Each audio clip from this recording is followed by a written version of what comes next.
Alright, so this is going to be my first scripted video on Conch's Dead Inside, and let me tell you, it is really making me live up to this name. This is the fifth take because almost every time I tried to record it, my microphone would just cut out, like mid-sentence for no reason. But this is not about my inability to properly make a video. This is about something more important. Overlord. The game. The game. Let me make this clear. I am not talking about the anime. This is not a weeb-friendly space. And I hope you get an STD from your waifu body pillow. Look, I'm just saying the facts of it. Overlord is a game that honestly, it didn't really die. Like, it kinda just evaporated. It's a half-remembered blip in the era of brown-tinted action fantasy games. It wasn't revolutionary. Hell, it wasn't even particularly original. In fact, it's basically just Pikmin with more arson and a sword. That's it. That's the innovation. Nintendo gave you plants. Well, Overlord gave you an army of goblins and a few weapons. And it tried to sell you this fantasy of being evil, but what it really sold you was this B-tier power trip wrapped in British sarcasm and some vaguely evil, like Tim Burton aesthetic design. It was kind of like the gaming equivalent of shouting, "I'm the bad guy!" while tripping over your own cape. And I almost tripped over my platform boots there to prove the point. I have dedication. But apparently I can't pronounce words. Now look, that doesn't mean that this game didn't have value. Look, let's not get precious here. Most gameplay is not actually original. In fact, if we start holding games to a standard of originality, we're going to have to execute 80% of the indie market in the entirety of the AAA industry for crimes against innovation. And there is, brace yourself, an entire genre of games dedicated to being discount bin versions of Dark Souls. And why? Because, shocking insight coming, Dark Souls is fun. It turns out that it is enjoyable to roll around in medieval dirt while screaming at your TV because you just died 3 times in a row to the same attack that one-hit you because you decided not to use a heavy armor build this time. Yes, I am salty about that. So sure, Overlord may just be evil Pikmin, now with a sword, but look, who cares? It took a good idea and gave it a new coat of black paint. Sometimes that's enough. It added war crimes. Who doesn't like war crimes? What are you, some type of liberal not liking war crimes? War crimes are fun. The Geneva Convention would not have banned war crimes if they weren't fun.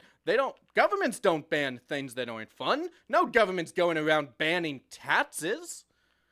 Look, it's a good game. It has good gameplay and a lot going for it in that department, even if it is derivative. But that's not all that Overlord gives us. For all its shameless plagiarism in the gameplay department, its story is like nothing I've ever seen. It is a sequel. A perfect sequel to a game that never existed. Because it frankly didn't need to exist. We already know the story. We've played it 1,000 times. A ragtag group of misfits with wildly incompatible ideologies come together to defeat some world-ending threat.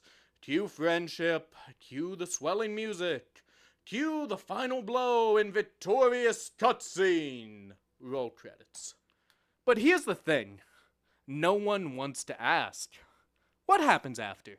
Seriously, what happens after? Where the brave knight develops alcoholism and PTSD. Nobody apparently wants to hear about the wizard who saved the realm and now spends his days screaming at birds and hoarding magically preserved food in a bunker. No one wants to know what happens to the people who win. Nobody wants to ask about the cost, but I do. I want to know how Luke Skywalker sleeps at night after vaporizing a space station with 2.4 million people on it. And before you come at me with the whole, they were the bad guys, remember that most of them were just dudes who flunked out of trade school and got conscripted by space Nazis. They didn't sign up to be turned into ash by a whiny farm boy with daddy issues. Overlord answers that question. It shows us what happens after the heroes win. And it's not pretty.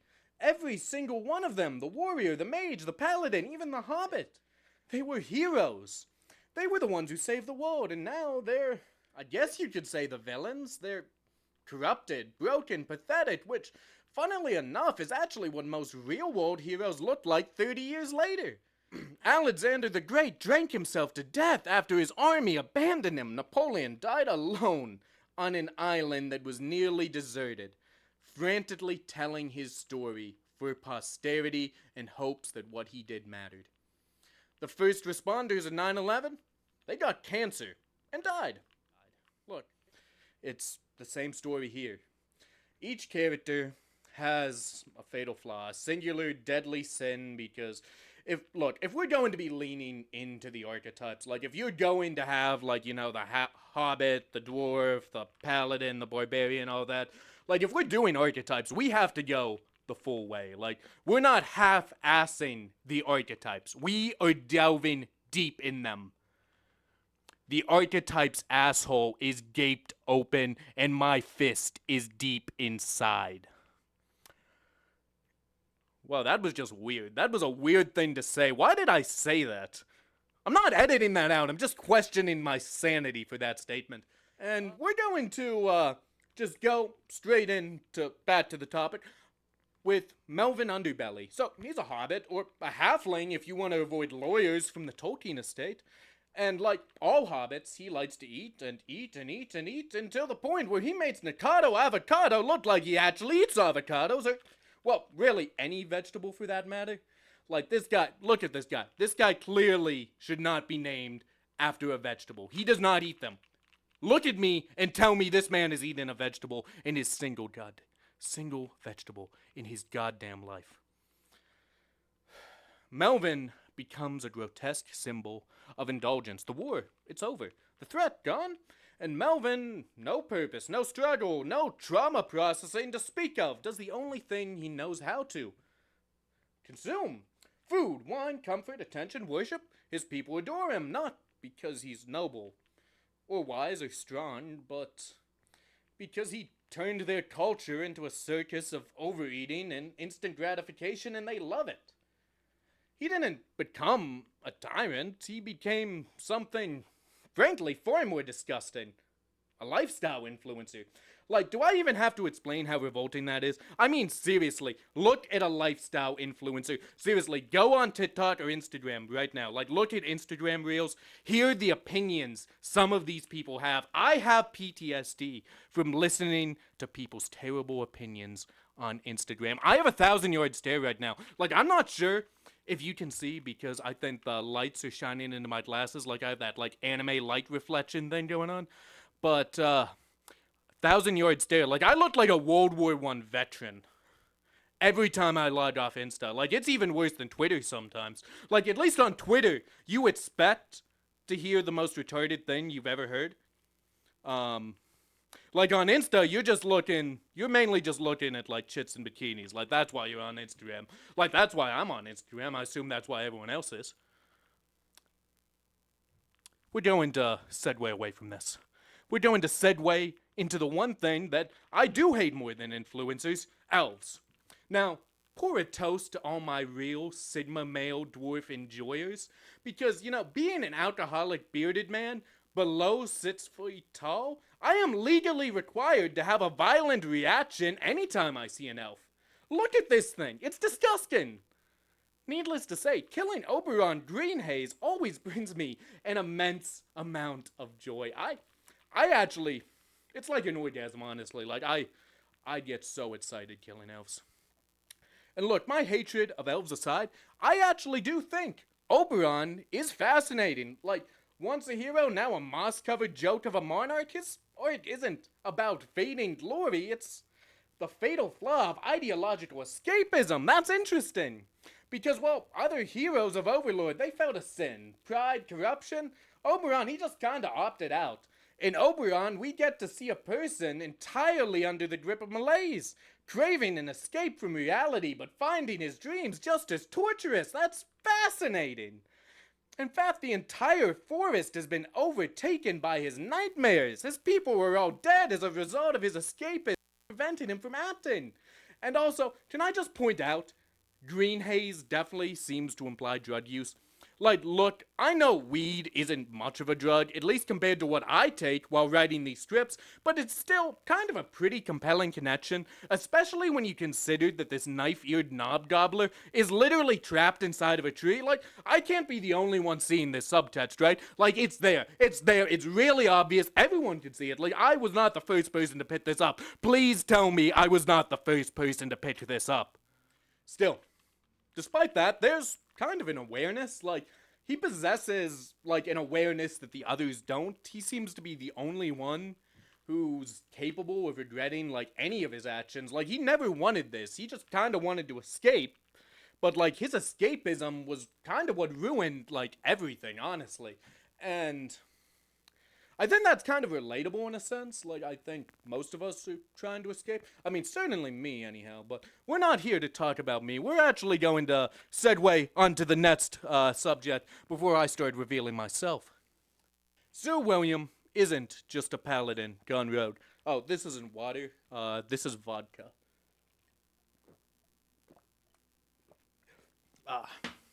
Anyhow, he's not just a paladin gone rogue. He's the embodiment of misplaced virtue, of what happens when the external performance of righteousness honestly completely overrides, like, the internal work, like humility, self-awareness, and actual conviction. Like, fuck all that. Like, but kind of like the twist of this is it doesn't really present him much of it as, like, an evil mastermind. He kind of just seems weak. Tywin Lannister, he's kind of like Tyrion Lannister, but like Tyrion Lannister in like the second season of Game of Thrones, like, you know what I'm talking about? Like, occasionally he sorta says something that's, I guess you could say, is smart. Like, if you like squint and look at it the right way, like, I think you're supposed to think he's at least slightly smart, but no, he's mainly just, you know, kind of like hedonistic and doesn't really know what's, yeah, he's kind of like that. And, like, it's just kind of weak. Like, and that's kind of, like, actually interesting. Like, that's the genius of his character art. Like, the moment he meets a succubus queen, he doesn't resist. He doesn't question. He just, really, he buys in like he's subscribed to Belle Delphine's OnlyFans. Like, he is full-on simp. He is riding the simp train. He is involved in FinDom, financial domination, which is a thing that I just learned existed. And frankly, I am scared. He wasn't really corrupted, though. Like, when you think about it, like, he wasn't corrupted. Like, it's not like you just see, like, Belle Delphine, or even, like, Belle Delphine is a succubus, and you're instantly, like, full on, like, you never had any of these thoughts to begin with. It was revealed, like, he wasn't really corrupted. Because all it took was that one thing. Like, he killed a Dark Lord. You're telling me he can't resist, like, a demon hell? Like, you kill Sauron and suddenly, like, you fall to a demon hell. Like, you were going to fall to that demon horde to begin with. You were just kind of, like, lying in wait. Like, that was already there. And he turns, like, this place of worship into just straight up, like, temple of sin. And not really malice. Like, it wasn't, like, malicious. It was just, like, it felt good. Like, yeah, I would imagine that, fucking the demon equivalent to Belle Delphine, like, that has to be 10 out of 10, I'll tell you that. Like, and like, I should get back on script. Like, none of this stuff about Belle Delphine was on script. I do simp for Belle Delphine. We're talking about something else. Anyhow, he mistakes comfort for destiny, pleasure for purpose, and once the people start praising him instead of the gods, oh boy, he's all in. He doesn't really want to lead the faithful, he just kinda wants to be worshipped. It made Sir William actually kind of like a sharp critique of performative virtue. Like, he's not like a fallen hero because he wasn't truly standing. He was just kind of propped up by image, status, and the illusion of holiness. Like, the moment he realized that he didn't actually have to be a good person to be worshipped, well then, he didn't. He wasn't. Because it was never really about being a good person. It was just about being worshipped. Like, that's honestly what, frankly, most people on Twitter, like, if I'd say Twitter's probably the best example of this. Like, at the end of the day, Baby No Money, like, if it was, like, popular for him to just be, like, I don't know, going on, like, anti-Semitic rants and, like, posting the type of stuff Kanye did, like, he 100% would. Like, this is the type of guy sort of like Sir William, like he doesn't really have a real ethical center. Like he doesn't believe in anything he says. Like he just has like the Twitter approved takes. And once he realizes that those shift, then he's going to be doing the opposite. Like let's be honest here.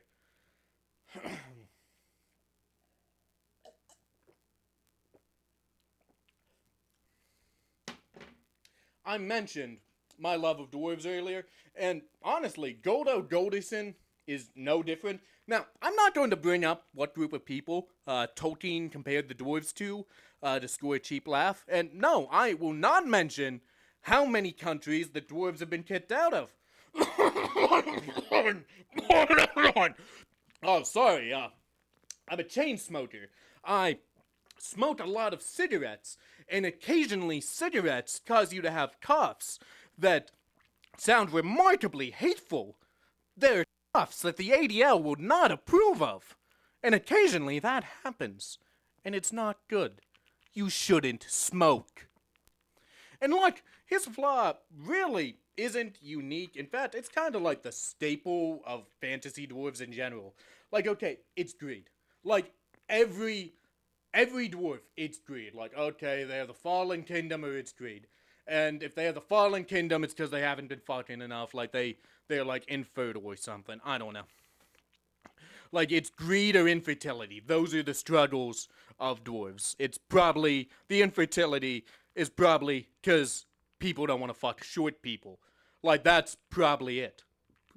Oh, just for the record, because I probably seem tall, I'm wearing these, like these boots, like 6 inches taller because of what I wear. Like, the thing about being goth is you get to cosplay as being tall. It's lovely. Goldo Goldison is a king who didn't sell his soul. He invested it and then watched those interests turn into chains. And here's the thing, Goldo doesn't rule, he just kind of hoards. His kingdom isn't thriving, it's clawed, stuffed with wealth, suffocating under the weight of his own self-image. Because Goldo doesn't actually want to lead a people. He wants to be remembered as the dwarf who never lost. And look, I know it's topical to make jokes about Donald Trump. And I do not like doing topical things. Look, just because this man has a golden toilet and enjoys a golden shower doesn't mean that I have to make jokes about him. But there was actually something that he said in The Art of the Deal. I didn't actually read that book. I actually just watched a compilation of his quotes that were narrated by the guy who did Zap Brannigan, like in the voice of Zap Brannigan, and I absolutely loved it. But what I was going to say is a quote by Donald Trump where he says, "Money was never a big motivation for me, except as a way to keep score. The real motivation is playing the game." What Goldo really represents is like this industrial ego. He's a man so obsessed with productivity and output that he forgets the purpose of it. The forge never stops, but no one asks what they're making or why. The kingdom runs on profit, but there's nothing left to invest in except more machines producing nothing of any real value. And really, that's all that's left. While Melvin gorges himself, Oberon sleeps from smoking too much ganja, and William has demon ditty parties, Goldo just has the power. He already won. There is no one who could ever come close, but it doesn't matter. The point isn't to obtain anything at this point. The point is just to obtain more of anything. Just up the score more and more.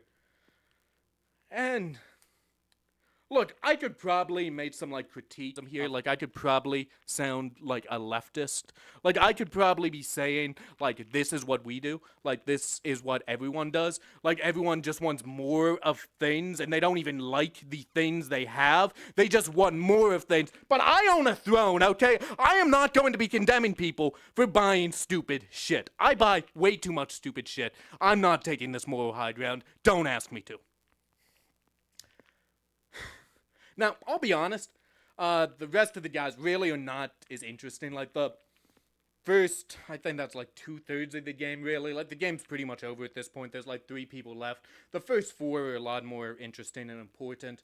The remaining 3, like, Joel shows up throughout the game. She's like a minor presence. And she's kind of like a missed opportunity. Like, her entire goal is to steal a statue simply because, like, other people want it. Like, okay, it's envy. Like, oh no, a woman who wants everything. Like, look, it's not that interesting, okay? Like, that's literally just every woman. Literally every woman. Like, it's not interesting. I'll say it. I'll say it. And, like, her boyfriend, like, honestly, I can kind of, like, say the same thing. Like, his name is Khan, but, like, with the, like, Genghis Khan, right? But, like, with the H, after the A, so it seems a little less derivative, and makes it sound a little more white, because he is, pretty Caucasian. Definitely a Caucasian fellow. They wanted to avoid cultural appropriation, which is very important. A very important issue. We should all be talking about that issue. Why are you not talking about that issue right now instead of watching me go on a, what I assume is a 25-minute long rant about a fucking video game? I don't actually care about cultural appropriation.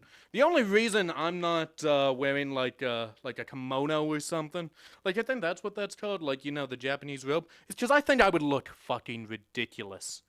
Like, look, I know I'm very Caucasian. I can only wear very Caucasian things. And there is nothing more Caucasian than platform boots with spikes on them and a shirt from a band that only plays angry techno.